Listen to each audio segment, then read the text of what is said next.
Welcome to the last video in Module 1 concerning culture. Culture is probably the most important thing that we're going to be looking at in the course. It's one of the areas that cause great problems in international business because, as I said before, typically we don't know a whole lot about the rest of the world. The rest of the world knows a lot more about us, thanks to Hollywood and the importance of the United States in the global economy. So it's a good idea to know a little bit more about the rest of the world. And we have models and concepts that we use to try to explain these differences that we find among people. Now, what do we mean by culture? There are a couple of different definitions that we use. One is a system of values and norms shared by a group of people when taken together constitute a design for living. That's a lot of words and a lot to remember.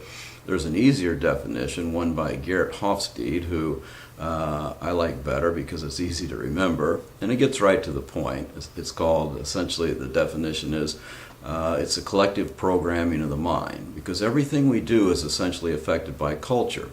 What we eat, how we dress, how we greet people, whether we bow, whether we kiss, whether we shake hands, whether we use our hands to eat or we use utensils, what we value, the importance of money, the importance of time, social structure. Essentially everything is programmed into the mind. Culture is something that we learn. It's not an innate or inborn type of concept. Now, in culture you have a few different concepts, a few different terms that you need to know. Norms would be very important. Norms basically are standards of behavior. They're the guidelines for appropriate behavior. And they come in two different categories. Folkways, which are the routine conventions of life, and mores, which are the moral components of behavior. Now, the folkways are things that people make a lot of mistakes in international business with, and usually it doesn't cause a lot of problems. So, you may find that in some parts of the world, for example, people do eat with their hands.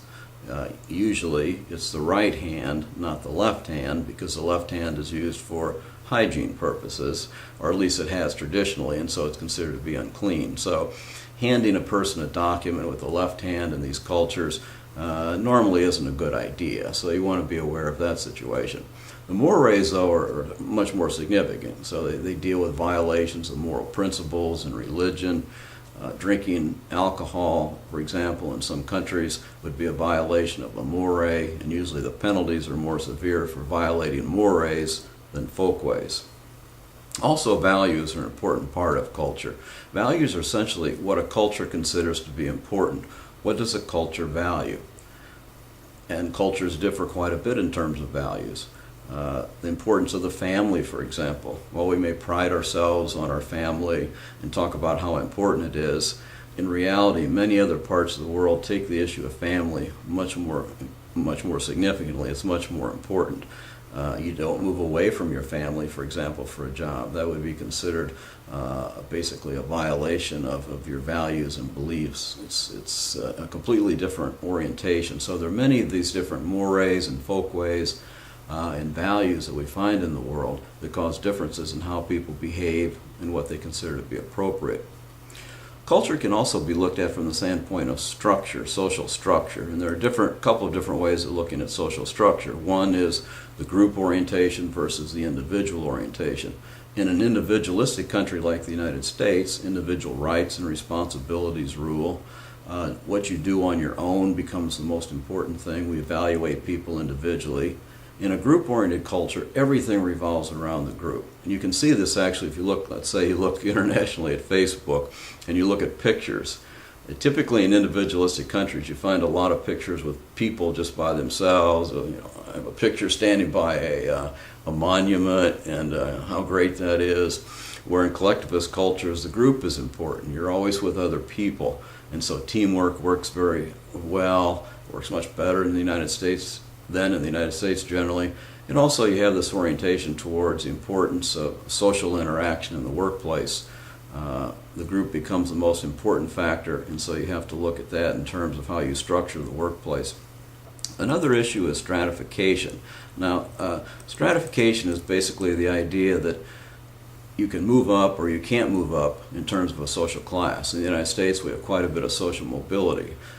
Some cultures, there's limited mobility. Class consciousness is much more important. The class that you come from is something that defines you. The idea in the United States of I'm born poor, yet I made it, I did really well, is considered a good thing. But in some cultures, these class structures remain very rigid, going to the most extreme form, which would be in India, the caste system in which you're born into. The caste system basically puts you into a social structure that you never move out of. The only way you're going to move out of it is to be a very good person and hope for a better situation in the next life, which brings us to the topic of religion, probably one of the most important aspects of defining culture. In the United States, we tend not to think about religion as being that important to understanding the culture, but in reality, across the world, religion is really a very important aspect. So essentially, it's the spiritual system, it's the rituals that are concerned with the sacred. There are many different religious orientations in the world, and these tend to shape our attitudes towards work, towards entrepreneurship, and towards an ethical orientation. Now, the first person to talk about this was a German sociologist called Max Weber, or Weber, as we'd say in the United States, when in 1904 he wrote the book Protestantism in the Spirit of Capitalism, and he talked about the Protestant work ethic. He was looking at the difference between Catholic Europe and Protestant Europe, and he saw differences between the two. And so essentially he said that the Protestant work ethic, which emphasized hard work and thrift, being careful with your money, would propel those societies towards greater economic prosperity. They would always be richer. They would always be wealthier. Now, while today we may not consider that Weberian hypothesis to be very true, the reality is that he was one of the first people to show that there was a relationship between religion and economic development and other aspects that we would look at in terms of workplace behavior. Now, if we look at the world, there are many different religious orientations, and we're not going to talk about all of them. I'll just briefly mention some. I mean, you've got Christianity, obviously. You've got Judaism. You've got Taoism in China. You've got Islam in the Middle East and in other parts of the world, Southeast Asia in particular. Buddhism, which we find in Asia, many parts of Asia. Hinduism, which is the indigenous religion of India. Buddhism actually grew out of India too, but died out, so Hinduism is the main belief, although you find significant numbers of Muslims and some Christians in India as well, so you've got a lot of plurality there. And Confucianism, which is sometimes seen as a religion, sometimes seen simply as an ethical orientation. The influence of these religious beliefs basically are people value things differently, they have different motivations for what they do. There's a difference in terms of acceptance of change. Some religions don't really like the idea of change and are rooted in the past, and so the idea of change, newer and better, isn't necessarily a good idea. Certainly it has an effect upon an ethical orientation, and it also has an influence on a time orientation. There's a big difference between societies that believe in reincarnation and those that don't. If you believe that you're going to be coming back again versus you think this is it, it's one shot on life and then I'm done, there's a completely different orientation to your life and how you conduct your affairs. So this big difference between religions like Buddhism and Hinduism that believe in reincarnation have a different orientation than Christianity, let's say, that assumes basically that life is linear, there's a beginning and an end, everything has a beginning and an end. Christianity, Christ had a beginning, Christ had an end, and once we're here on this earth, that's it. In terms of those other Asian religions that emphasize the idea of reincarnation, the deal is that you've been here many times and you'll be here many times in the future. That life is basically a cycle of birth and rebirth, and the goal is essentially to break that cycle and to get to nirvana in terms of the Buddhist orientation. But all these things make a big difference in terms of how people view the world. Now, to put it in a sort of a practical perspective, the most important researcher in the area of cross-cultural studies was Hofstede, who we refer to by way of its definition. Gerrit Hofstede gave us 4 initial dimensions of culture in the Hofstede model. And on the PowerPoint slide, there's a link to his website, and you can see greater detail. He also added a couple more ideas, but let's start with the first four. So he basically looked at a large sample of people and found clusters of different orientations or factors.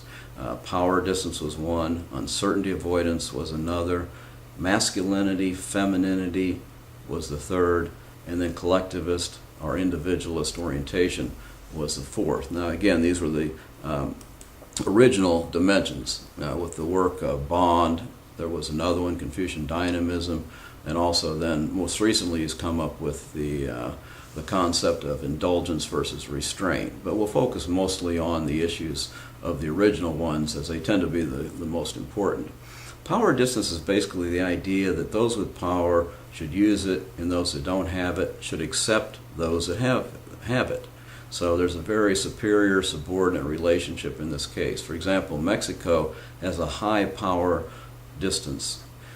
The United States has a low power distance. Israel has an even lower power distance.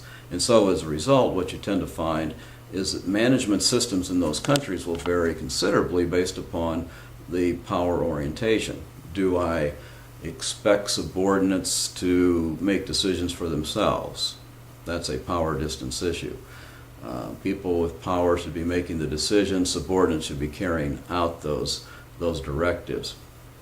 The collectivism individualism concept is basically pretty self-explanatory, and we talked about that earlier. Is the group more important, or is the individual more important? China is a collectivist society. Everything is concerned with harmony and group activity. The United States is very strong on individualism, and so management in those two countries will require different systems. Uncertainty avoidance is probably the most difficult concept to understand. Basically, it's a tolerance for ambiguity. It's a collective tolerance for ambiguity. Can you accept change? Is change a good thing? Are you willing to take risks? Some countries are basically very opposed to that idea, so those would be high uncertainty avoidance countries like Japan. Others, like the United States or Denmark, tend to be low in uncertainty avoidance. So change is okay, change is good. We don't necessarily have to know what's going to happen tomorrow. Rules and regulations tend not to be as important in low uncertainty avoidance cultures. Then the last of the initial four, masculinity versus femininity, looks at the issue of basically stereotypical traits of males versus females. While politically incorrect today, I'm sure, basically what he was saying is that in a masculine culture, achievement was very important. In a feminist culture, human development was very important. In a masculine culture, aggressiveness is important. In a feminine culture, caring for others and getting along well with others is important. So these sort of stereotypical roles that he assigned to men and women created this term masculinity versus femininity. So, for example, Japan is very high on masculinity and tends to be a fairly aggressive society. Mexico is also high in masculinity, where Sweden tends to be very low. It's a very socialist type of environment. There are a lot of situations in the workplace that deal with human development and concern for others, much more generous child care provisions, for example, and things like that you typically find in these Scandinavian countries that at one time were quite masculine, but have since become very feminine.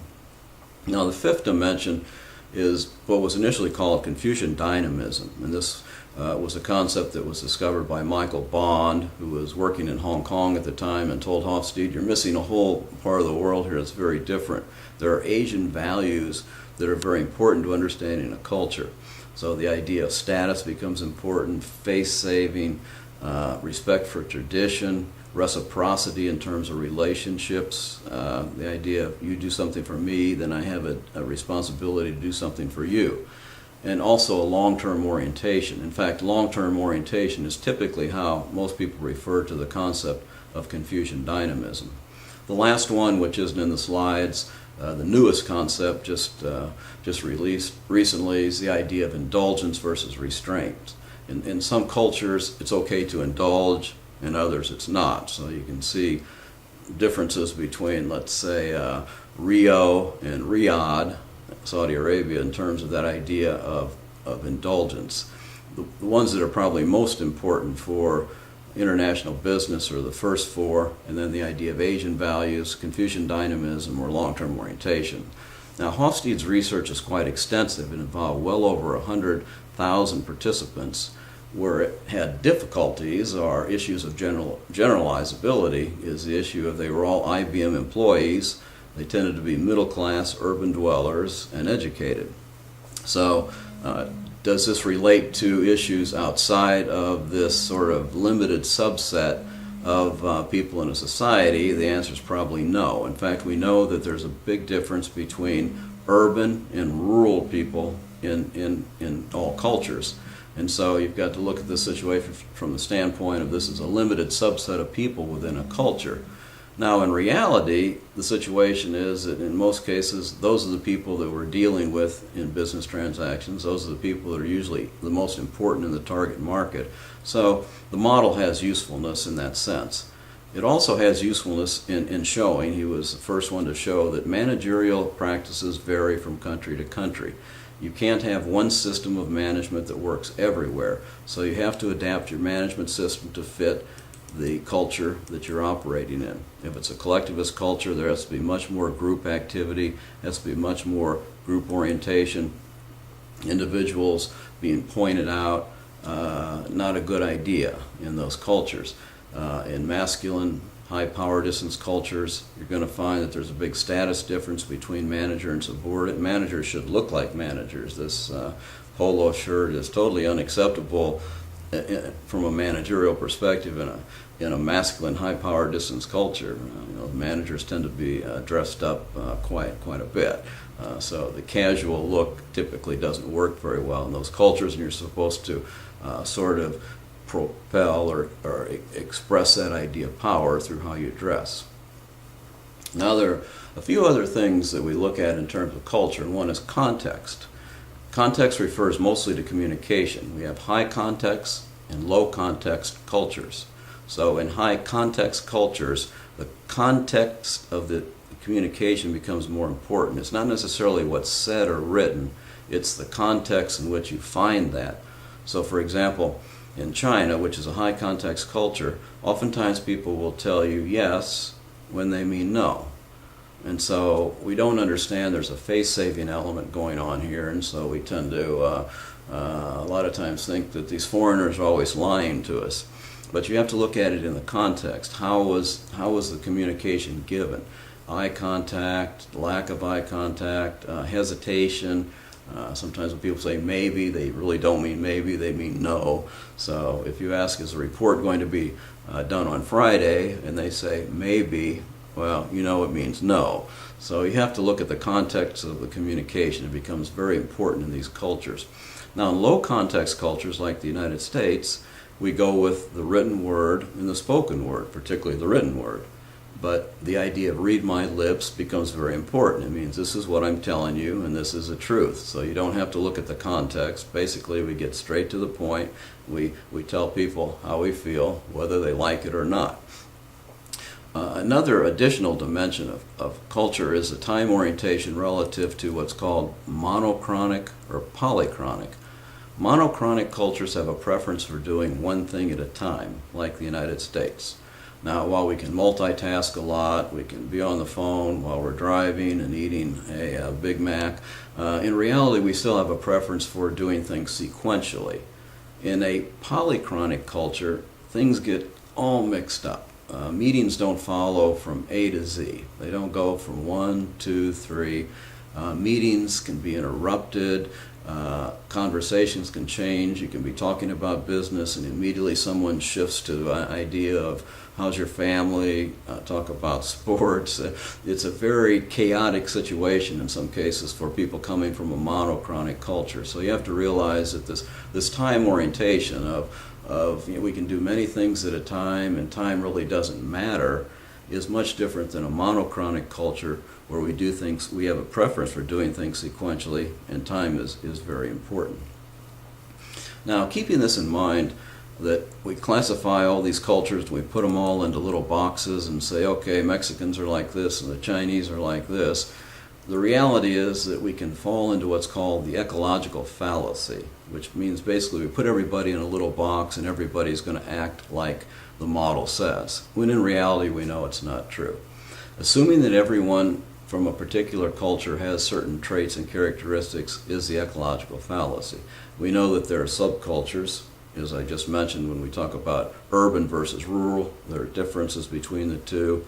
There are different subcultures based upon ethnicity within cultures. People are still individuals as well. So the models tend to look at general tendencies and characteristics of a culture, but you have to be aware that when you're doing business abroad, people are going to be different. They will have certain tendencies towards these models that we talk about, but in reality, they're still individuals, and you can find individual differences.